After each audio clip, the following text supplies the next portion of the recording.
स्वामी समर्थ. जय जय स्वामी समर्थ. तुम्हा सर्वांचं आपल्या चॅनलमध्ये पुन्हा एकदा मनापासून स्वागत आहे. तुमचा आजचा दिवस खूप आनंदात जाओ. तुमच्या सर्व चांगल्या इच्छा स्वामी महाराज नक्कीच पूर्ण करो, हीच स्वामीचरणी प्रार्थना करते आणि आजच्या व्हिडिओला सुरुवात करते. तर आजच्या व्हिडिओमध्ये आपण अतिशय महत्त्वाची माहिती बघणार आहोत. नवीन वर्षाला सुरुवात झाली आहे आणि नवीन वर्षातील पहिला सण आलेला आहे, तो म्हणजे मकर संक्रांती. स्त्रियांसाठी, माझ्या सर्व ताईसाठी खूप आनंदाचा सण असतो, सुहासनीचा सण असतो. या सणाला प्रत्येक बाई ही देवीची पूजा करत असते, संक्रांतीची पूजा करत असते.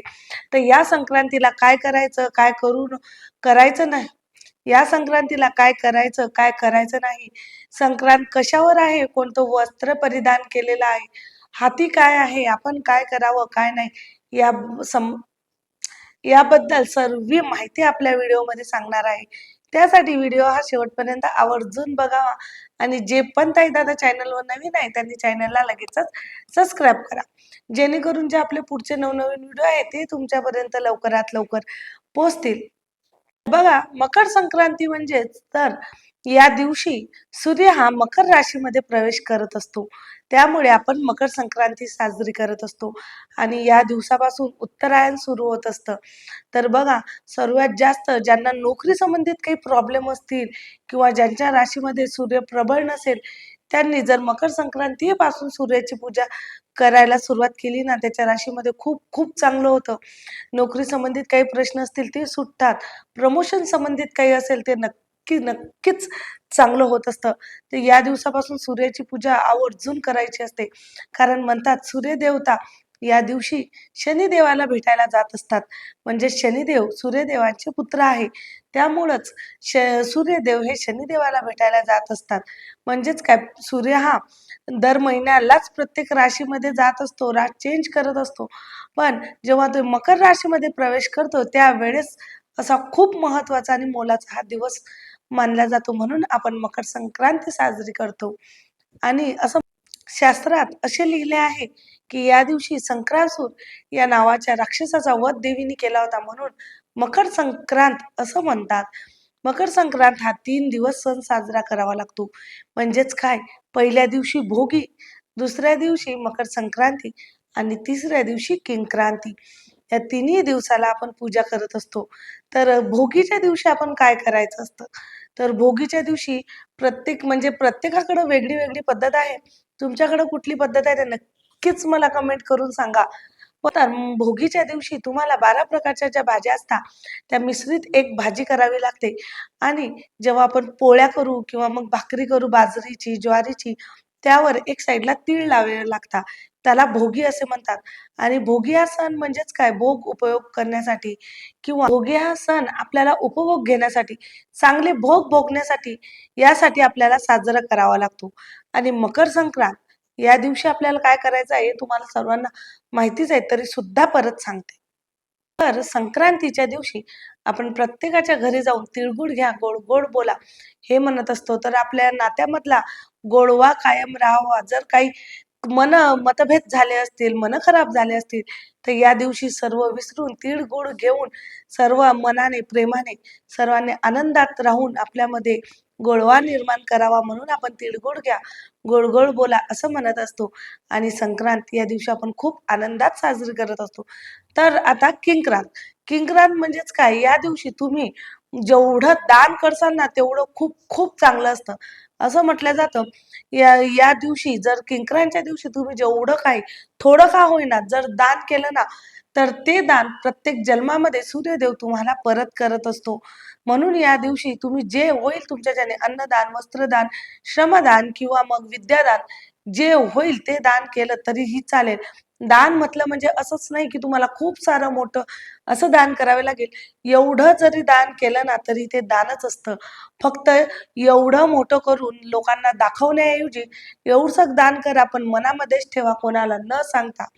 ते देवाला खूप आवडतं आणि खूप खूप चांगल्या पद्धतीत तुम्हाला त्याचा फायदा सुद्धा होणार आहे.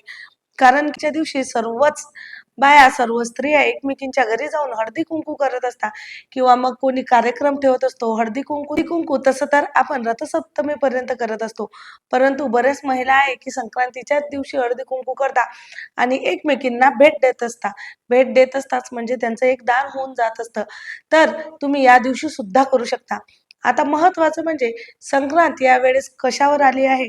दरवेळेस म्हणतात संक्रांतीचं वाहन असतं, उपवाहन असतं, कोणता वस्त्र परिधान केलेला आहे, कोणता कलर परिधान केलेला आहे, हे सर्व आहे. तर आपण बघूया यावेळेस मकर संक्रांतीचा पुण्यकाळ कोणता आहे तो. शके 1947 पौष कृष्ण 11 बुधवार 14 जानेवारी 2026 दुपारी ठीक 3:06 सूर्य हा मकर राशीत प्रवेश करतो.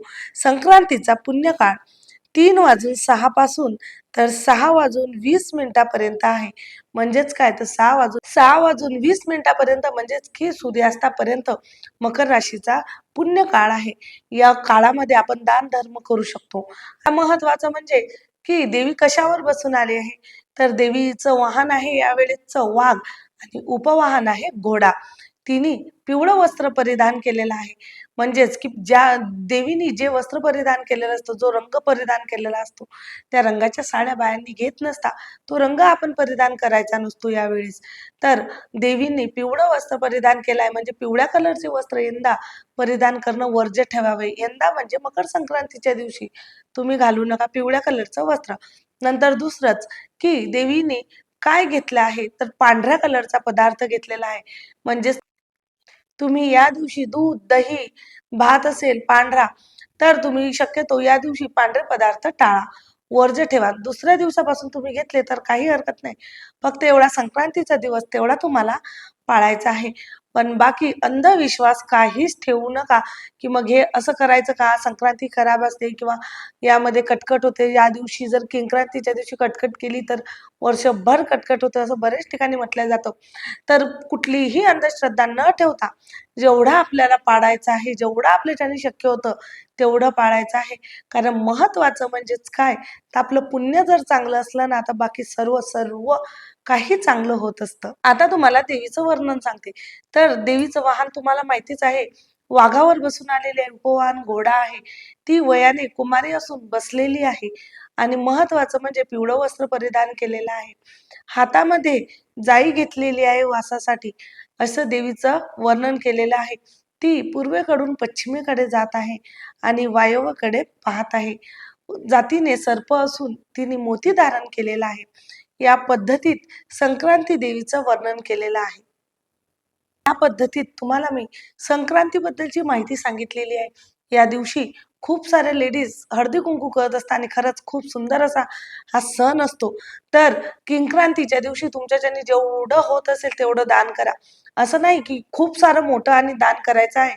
एवढं जरी केलं तेवढं तरी चालतं किंवा मग ज्या लोकांना गरज आहे, त्या लोकांची गरज पाहून ते दान करायचं आहे. कारण किंक्रांतीच्या दिवशी जेवढं तुम्ही दान करसाल तेवढा आपल्याला पुढच्या जन्मामध्ये सूर्यदेव हा वापस करत असतो. म्हणून किंक्रांत पण सुद्धा साजरा करा. असे संक्रांतीचे 3 दिवस नक्की तुम्ही साजरे करा. भोगी, मकर संक्रांत आणि किंक्रांत.